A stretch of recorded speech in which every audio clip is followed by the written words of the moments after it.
May 2nd, 2018, Benderi, Moldova. Spring in Transnistria smells like barbecue smoke and celebration. It's the weekend, you can get together with your family, grill some kebabs, and spend time with your loved ones and relatives. Denis Kamenchik was also planning to visit his parents for the May holidays. His wife was supposed to go a little earlier, and he promised to come later, once he finished his business.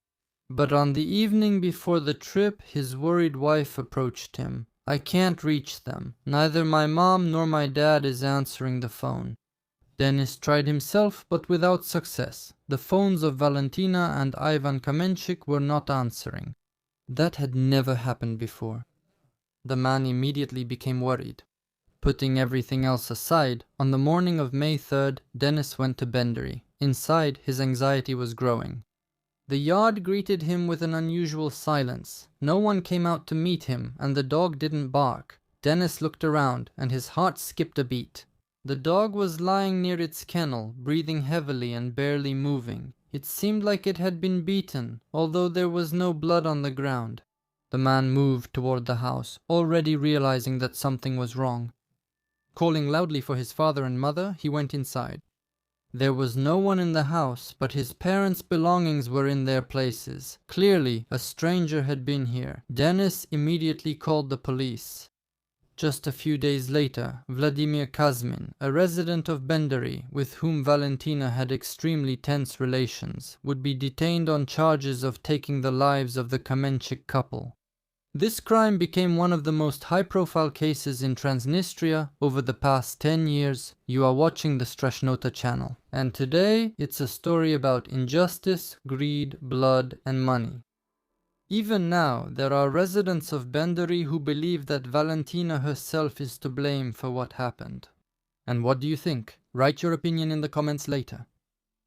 It all started in 2014 right there in Benderi. Stocky and solid, former athlete turned businessman Vladimir Kazmin owned several meat stalls at the local market at that time. He had a large farm with about 300 to 400 pigs.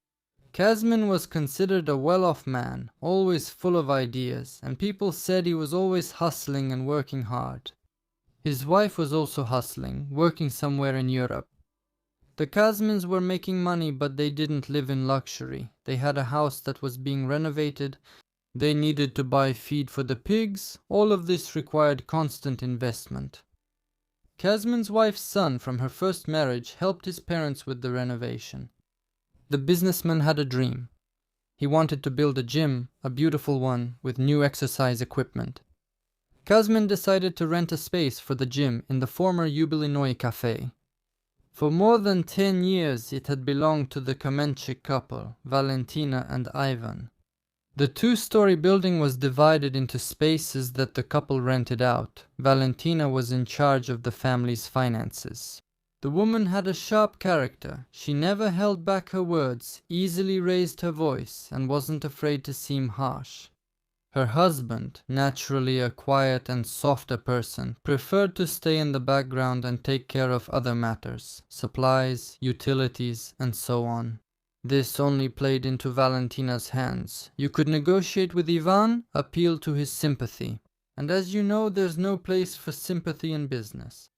Thanks to her difficult character, Valentina Kamenchik didn't have the best reputation. The woman had conflicts with her tenants more than once over money. She absolutely would not tolerate any delays in payments. She simply drove out those she didn't like by raising the rent until it became unbearable. It was said that this is exactly what she did to a tenant who once used the basement of the building for his bar, Old Fortress. One day, Valentina wanted to take the basement for her own needs. The tenant refused to leave. And then she raised the rent so high that the man simply had no choice left. There really was a scandal with the last tenant of this beer bar. Kamenchik, she simply forced him out of that place. She forced him out with exorbitant rent. She constantly, every month, raised his rent until he just couldn't take it anymore and left. But Kazmin had known Valentina Viktorovna Kamenchik since childhood. His mother was friends with her, and Aunt Valia seemed to treat Volodya warmly. He also knew that the room on the second floor was vacant. There were about 600 square meters there. The area was just right for a fitness center. All that was left was to make an agreement. And Kazmin went to Kamenchik with a business proposal. "Well then, let's go. I'll show you the place," she agreed. "Just a heads up, you'll need to do some renovations there." I've known them since childhood. That's my mother, and they were friends, this woman, and she says I don't have any money. If you want to do renovations here, the rent for you will be $600 a month.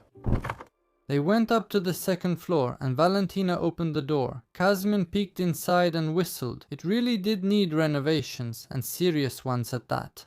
The plaster had crumbled, there was a network of cracks running along the wall, and the floor needed new covering. But Kazmin liked the size, and the location was good too. Everyone knew the former Yubilinoi cafe. The investment was supposed to pay off quickly. He decided to take the risk. He made a verbal agreement with Valentina. Kazmin would pay for the renovations himself and the rent would be $600 a month. The woman seemed satisfied with the amount. The future criminal and his victim shook hands and parted ways. The very next day, Kazmin started the renovations. He hired a team of workers. The place, which had recently looked like an abandoned warehouse, became brighter. The plates disappeared. The cracks were gone, and the ceiling seemed even higher. The workers labored tirelessly. They set up showers and changing rooms. Carpet was laid on the floor. The pay was hourly, which was rare for that time, but Kazmin was passionate about the project and wanted to finish it as quickly as possible. He had already set the opening date and was hurrying to make it in time. The workers spent almost 2 days straight in the hall to finish everything on time, but the result was worth it. The place was completely transformed. Kazmin invited Valentina. Looking over the results of his work, the woman smiled and said that everything was good. That same day, she handed Kazmin the lease agreement. Looking at the numbers, he was stunned. "Valentina Viktorovna, how can this be? We agreed on $600 a month, but here it's $1,600. Aunt Valia shrugged coolly. "That's my rental price, Vova. That's what my accountant calculated. If you don't like it, don't sign. We can part ways right now." Kazmin clenched his teeth. $1,600. Almost 3 times more than he expected. The renovation itself cost almost $35,000, a huge amount that made a big hole in his budget. And yet he signed the contract. He had invested too much money already. His dream was within arm's reach. Now he had to make sure it paid off. According to another version, which Kazmin voiced during the preliminary investigation. Along with this, the rent amount was initially still $600 and only later, over the course of several months, Kamenchiks raised it to $1,600. In any case, the doors of the Samson Fitness Center opened wide. There was no shortage of people wanting to work out. Both regular visitors and police officers, and even officials from Transnistria, came to Kazmin's gym. Vladimir had a feeling that everything was not in vain, but the joy didn't last long. Kazmin had barely caught his breath after the story with the rent when a new problem hit him. Only a month after they began working, the building's roof started leaking. Kazmin took the keys from Valentina and climbed up. It turned out that the ventilation wasn't working. As it turned out, during the roof repairs, the Kamenchiks couple simply blocked the ventilation ducts with slate, and now the air had nowhere to go. "What are we going to do, Viktorovna? We can't go without ventilation, can we?" Kazmin asked as he handed over the keys. Kamenchiks agreed that it was impossible to work like this, but from her look, Kazmin understood. He would have to do everything himself, and that meant new expenses. Kazmin understood that without ventilation, the gym would simply suffocate, and the problem needed to be solved quickly. He got to work once again, hired people, bought materials, and routed everything outside, as the regulations required. Kamenchiks did not interfere with the work. She just silently observed. The expenses amounted to about $600 money he expected to get back. When everything was finished, Kazmin approached the woman. Maybe she would deduct this amount from the rent, or at least partially return it. But Kamenchiks suddenly started yelling, "You were the one who needed the repairs. It was your place where the ventilation wasn't working. I didn't ask you for anything." Those words felt like they pulled the rug out from under him. At that moment, Kazmin felt like a man building someone else's house with his own hands, paying for every nail, and even thanking them for the opportunity to work. But even this time, he gritted his teeth and stayed. The gym continued to bring in income, but the dream gradually began to turn into a noose that tightened more and more over time. Rent, house repairs, and expenses for pig feed. All of this was draining money from Kazmin's pocket faster than he could earn it. With each passing month, it became harder. He was forced to sell all his pigs and close his meat stalls at the market. That very business was where his stability began. Only the gym remained, which had become his pride, his last hope, and a source of new debts. But now every month turned into a battle for survival. Even his wife's money, which she sent from Poland, couldn't help plug this ever-growing hole. It was useless to talk to Ivan Kamenchik about the rent, since his wife managed everything. Kazmin found himself cornered. Inside, anger was growing, dull, sticky, clawing. Kazmin couldn't believe that he had put everything into this gym, his strength, money, hope, and all of it turned out to be just food for someone else's greed. By that time, he even looked different, constantly worried, twitchy, with the expression of a cornered animal in his eyes. It seemed he no longer saw people in the gym, only numbers, bills, and his emptying wallet. And that anger was growing, ready to break out at any moment.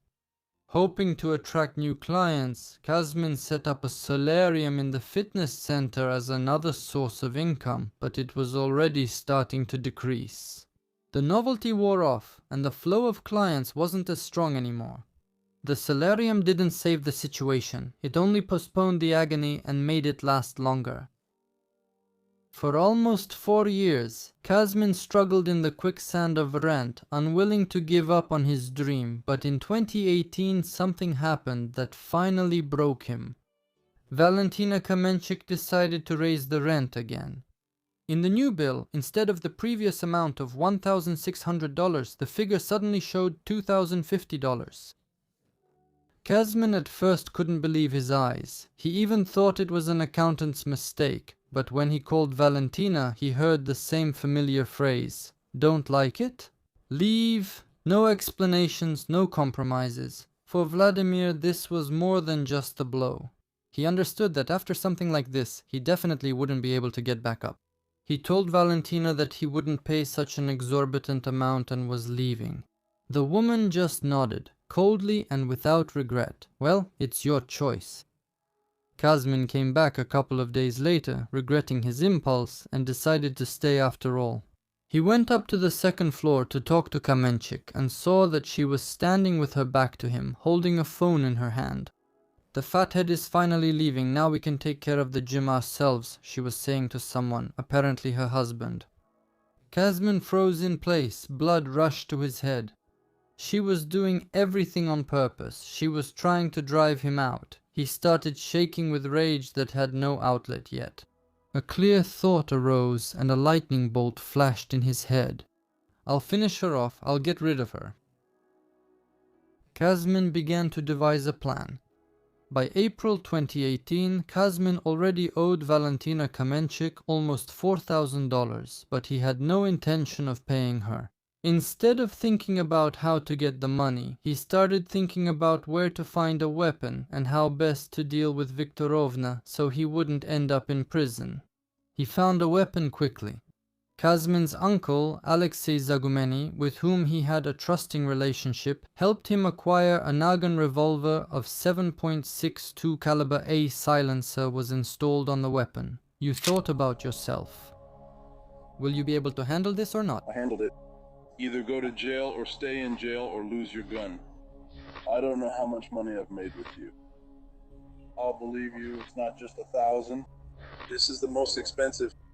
She'll lock the doors for me for a few hours. I have to wait for everything. It would be easier if I could just take her and leave. Well, that's what you'll have to do. If you have to, then you have to. What else can you do? All right. Do I have any other options? All right. No problem. Whatever happens, happens. No problem. I'll bring it to you tomorrow since there are no other options. Now it was necessary to actually come up with a plan of action. Kazmin involved his stepson, Artyom Kashevoy, in committing the crime. Kashevoy had often heard his stepfather talk about the Kamenchiks. He had a clear understanding of the situation from the inside. Kazmin found solace in him.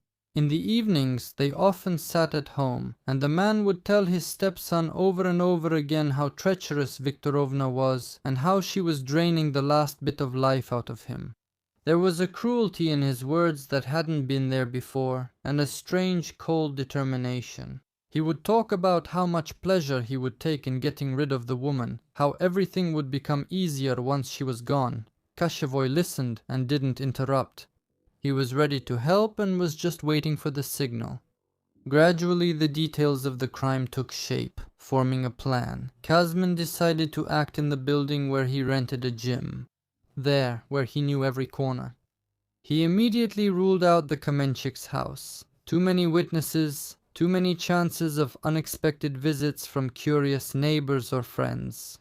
But in the gym, everything could be controlled. The doors, the timing, the silence.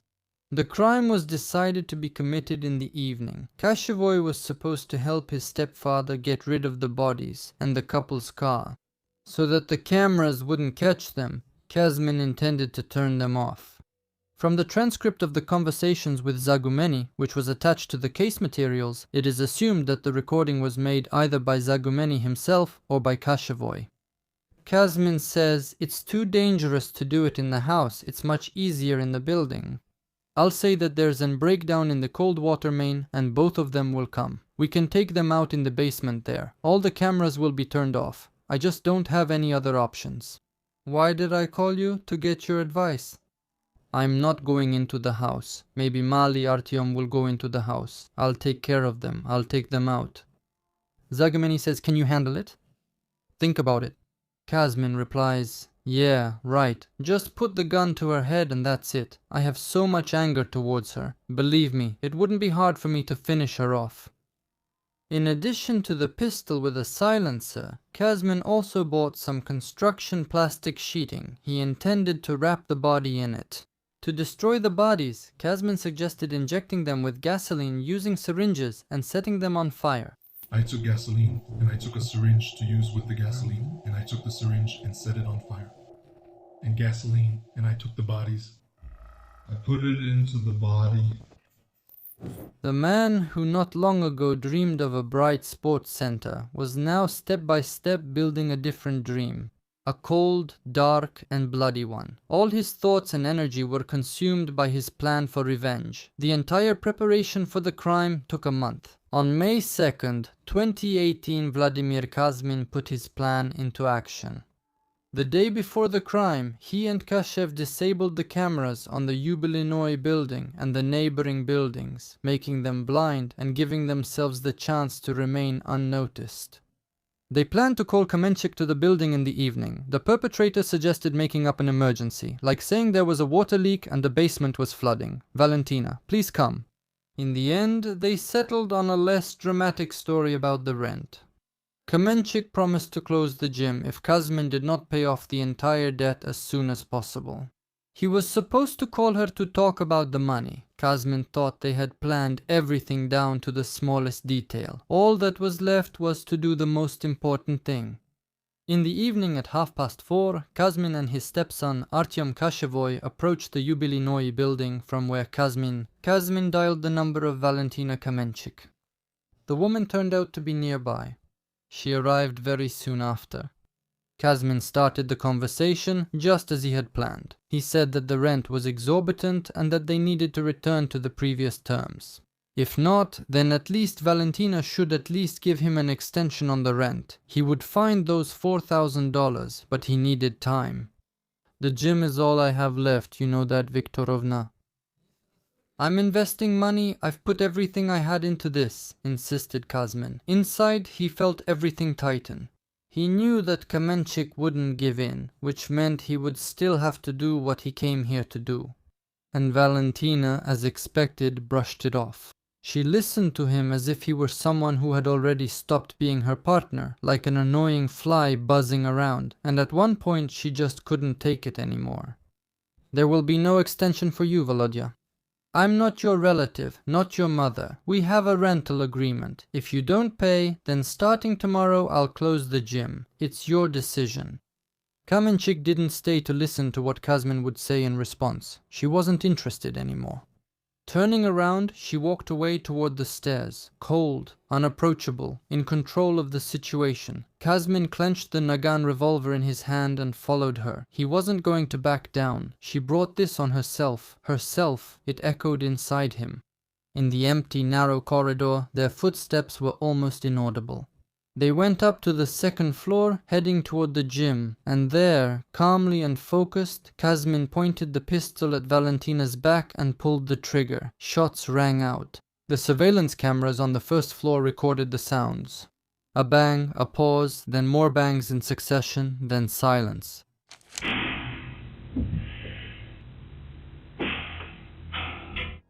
As it turned out later, after the first wound, Valentina tried to get up, and then Kazmin shot her in the head 2 more times. The criminal went down to the first floor as if nothing had happened. He walked out of the building, inhaling the warm May air, and sat down on the bench across the street. Half the job was done. Now he just had to wait for Valentina's husband, Ivan. Kazmin understood that if Valentina didn't come home, her husband would raise the alarm and immediately start looking for her. And of course, the first thing he would do is go to the Yubilini, and there would be the police, interrogations, and evidence they hadn't managed to hide yet. To settle the matter completely, Ivan also needed to be eliminated. Kazmin had no conflicts with the man, at least none that are known. He felt no anger toward him and called him Vanya. Ivan Kamenchik was supposed to be a collateral victim. Kazmin easily and without the slightest regret included Vanya in his plan. He sat for almost 2 hours, impatient like a man waiting for a late bus, although in reality he was waiting for his second victim. Finally, Valentina's husband appeared near the building. The man arrived in his minivan. Kazmin was right. Kamenchiks was already looking for his wife, since Valentina wasn't answering her calls. Ivan Borisovich quickly got out of the car and headed toward the building. Vladimir stood up and walked over to him. A conversation started between the men, and Kazmin led Kamenchiks to the utility room on the first floor. Maybe he said that Valentina was there. Now we'll never know. Why did they take the door off? Because there was a bullet in the door. Then they took it off so it wouldn't be visible. He fell. He started to get up too. I don't know, that's how the shots went. When he started to get up, I approached him and fired 2 or 3 more shots. When they got inside, Kazmin pulled out a pistol and without hesitation shot Kamenchiks in the head. And again, the victim tried to get up, and again Kazmin had to finish him off. Finally, after 2 or 3 shots to the head, the man fell. A silence fell, smelling of gunpowder and blood. It was all over. Artem Kashevoy was waiting for a signal from his stepfather at a prearranged spot. In the car. They had brought it to the scene of the crime in advance. The men wrapped the bodies in construction plastic and carried them to the car. They put 20 bags of sand on top of the bodies in case they were stopped at a checkpoint and someone looked inside. They left the car with the bodies overnight in a nearby parking lot. The next morning, Kazmin and Kashevoy returned to it. It was time to get rid of the bodies, and Kazmin had planned for this as well. Behind the city beach of Benderi, among dry bushes and trees, there were water intake wells, dark, up to 15 meters deep, with rusty covers. Vladimir knew about them in advance. He had once rented space on the beach and remembered the wells well. During an investigative experiment, Kazmin would say that he himself had built one of those wells, and it was into that well that they threw both bodies. Everything happened quickly, almost businesslike. The sound of the falling body echoed dully in the depths. They threw sandbags and construction debris on top of the body. Now, even if someone looked into the well, they wouldn't see anything. At the same time, Kazmin was covering up other traces as well. He drove the car of the deceased couple to Chisinau and left it in the parking lot of the psychiatric hospital. He got rid of the Nagant by sinking it in the river. In addition, using the couple's documents and Valentina's mobile phone, he booked 2 tickets to Turkey in their names.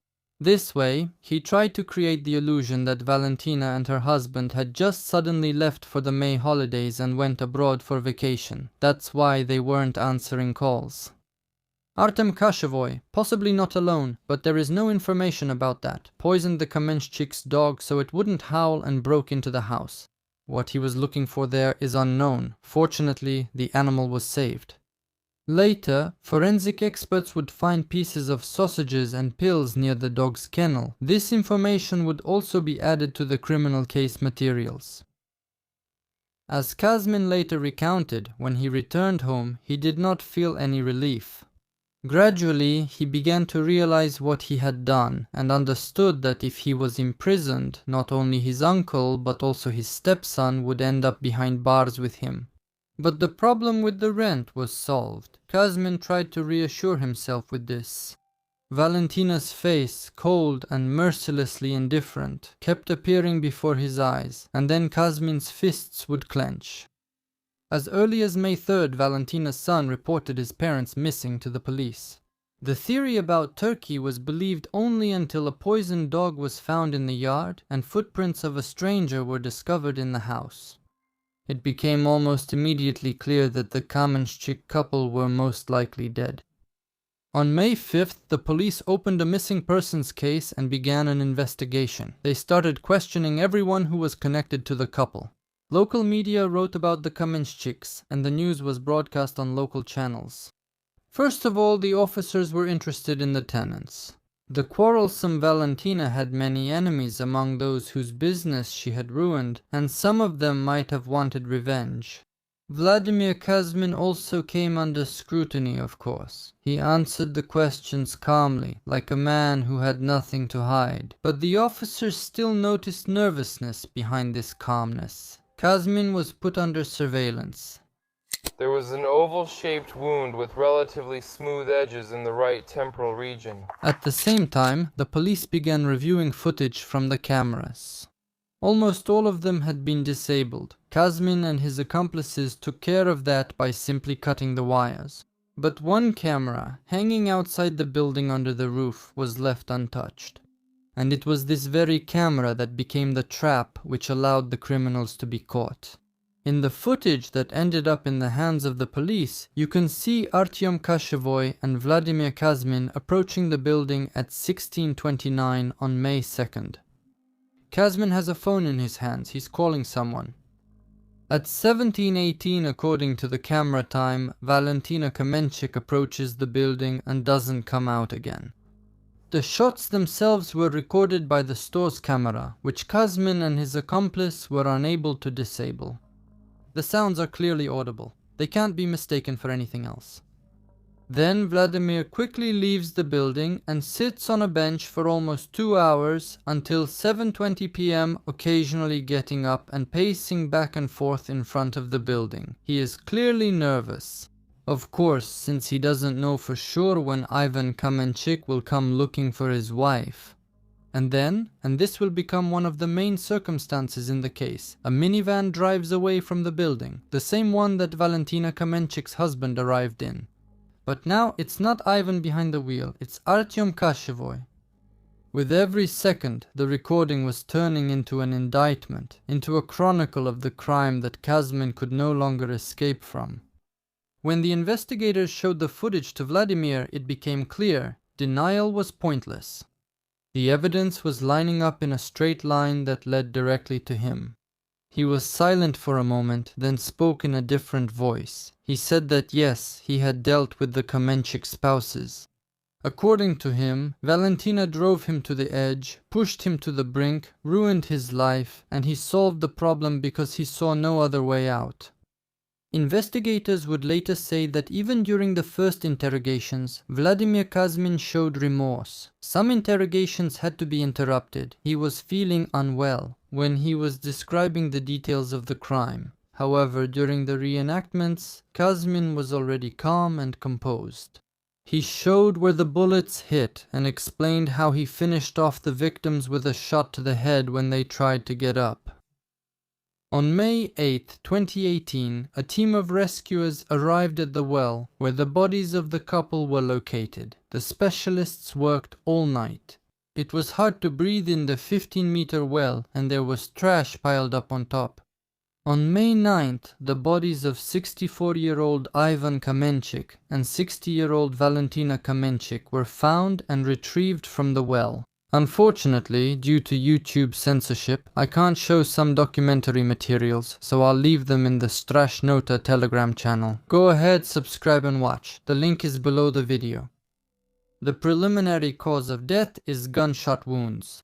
A wristwatch was found on Ivan Kamenchik's wrist. Experts took a closer look. The hands were still moving. The watch kept measuring time after its owner's death just as accurately as it had measured the time of his life. The news of Kazmin's arrest swept through Benderi like a wave. The city is relatively small, with a population of 80,000, and many people knew about the disappearance of the Kamenchik couple from the news. Almost immediately, the city split into two camps. Some believed in the businessman's guilt easily, while others were shocked and couldn't understand how Vova could have done such a thing. He has 4 kids, he's a decent guy, a hard worker, his friends lamented. Kamenchik was quite a character, of course, but to go that far and even drag his son along with him. Kazmin also thought about the fact that he dragged his stepson along with him. They were facing long sentences, the crime was organized, and that circumstance is considered an aggravating factor. In general, the story of Vladimir Kazmin is the story of the methodical transformation of a determined businessman into a cold-blooded criminal. Initially, he appears as an active, hard-working person, obsessed with the idea of building a successful fitness center. His dream was not just a business project for him, but a life's work into which he invested all his savings, energy, and hopes. However, when faced with systematic and cynical extortion from the landlord, he and his character began to change. The feeling of profound injustice, helplessness, and the financial trap he found himself in became fertile ground for a growing, smoldering rage. He felt deceived, robbed, and humiliated. His thinking began to narrow, and he started to see only one way out, physically eliminating the source of his troubles. The revenge plan he developed over the course of a month demonstrates not a spontaneous outburst of anger, but a cold-blooded, methodical preparation. He thought through every detail, from acquiring a silenced weapon and disabling the cameras to staging the victims' departure after their deaths. His actions on the day of the crime, a calm conversation followed by a shot in the back and then patiently waiting for the second victim, show a loss of humanity and an obsession with a single goal. Even after the crime, he felt no relief, only the realization of what he had done and guilt for involving his stepson. This suggests that his moral principles were not completely destroyed, but were suppressed and overwhelmed by an all-consuming thirst for revenge. By the way, notice the detail that relief did not come. And remember this, if, God forbid, you ever get the idea to take revenge on someone for some reason. So relief does not come to normal people. But Valentina Kamenchik, his victim, is the type of person for whom business is war and partners are either tools or opponents. Being domineering, harsh, and uncompromising, she had complete control over the financial flows in her family and in her business relationships. Her business tactics were based on applying strong pressure and exploiting the weaknesses of her counterparts. She understood that Kazmin had invested everything into the premises and was psychologically attached to his project, and she used this as leverage to constantly increase the rent. Her cynical phrases like, "If you don't like it, leave," and "I'm not your relative," demonstrate a complete lack of empathy and a willingness to step over others for profit. Her fatal mistake was her absolute confidence in her own impunity and her inability to foresee what such behavior could drive a desperate person to do. She saw nothing in Kazmin except a source of income and ignored the signs of his growing despair and bitterness, which ultimately led to the tragedy. Even Kamenchiks, Valentina's husband, became the classic collateral victim in this story. Being by nature more gentle and non-confrontational, he preferred to stay in the background and let his wife handle all financial matters and resolve conflicts. His passivity and lack of involvement in his wife's actions indirectly made him an accomplice in her business tactics. He was not the object of Kazmin's hatred, but his elimination was logical and beneficial for the criminal. A calculated move in covering up the traces, which makes this part of the crime especially cynical. Kazmin's stepson, Artyom Kashevoy, and his uncle, Alexei Zagumeny, demonstrate the destructive effect that one obsessed person can have on those around him. Kashevoy, a young guy, fell under the influence of his stepfather, who apparently was an authority figure for him. Constantly hearing stories about the injustice Kazmin faced and rage, he was psychologically drawn into the criminal scheme. His involvement shows how a crime can stop being seen as something unthinkable and turn into a solution to a problem when it is approved by a significant adult. Zagumeny, by helping with the weapon, also became an accomplice, either not realizing or ignoring the full gravity of the consequences. In the end, this story is not just a criminal case or a chronicle, but a tragic example of how a business conflict, stripped of any ethics and compassion on one side and taken to fanaticism on the other, can lead to moral downfall and deaths. This is a clash of ruthless greed and obsessive revenge, where there was no room left for negotiations or humanity, and where all the participants, including the secondary ones, became both perpetrators and victims of the destruction. During the court hearing, Kazmin did everything he could to persuade the court to reduce his sentence. He confessed to the crime but insisted that he acted alone. He claimed that neither with Zagumeny nor with Kashevoy did they make any prior arrangements or plan anything. But the evidence showed otherwise. The crime had a plan, a perpetrator, and accomplices. On April 2nd, 2019, Vladimir Kazmin was sentenced to 25 years in a maximum security prison with confiscation of property. His stepson, Artyom Kashevoy, received 18 years in a strict regime colony for participating in the crime committed by his stepfather. At the time of the sentencing, he was only 21 years old. Alexei Zagumeny was sentenced to 15 years in prison. Kazmin and Kashevoy are serving their sentences in the same colony, at number 2, as the locals call it, in correctional facility number 2. They communicate, but they never talk about what happened. It's too hard. Kazmin is tormented by guilt. Because of his revenge, a young guy ended up in the colony, where he will spend all his youth. When asked by journalists about Artyom, he answers reluctantly, swallowing a lump in his throat. It's clear that he regrets it, but nothing can be changed now.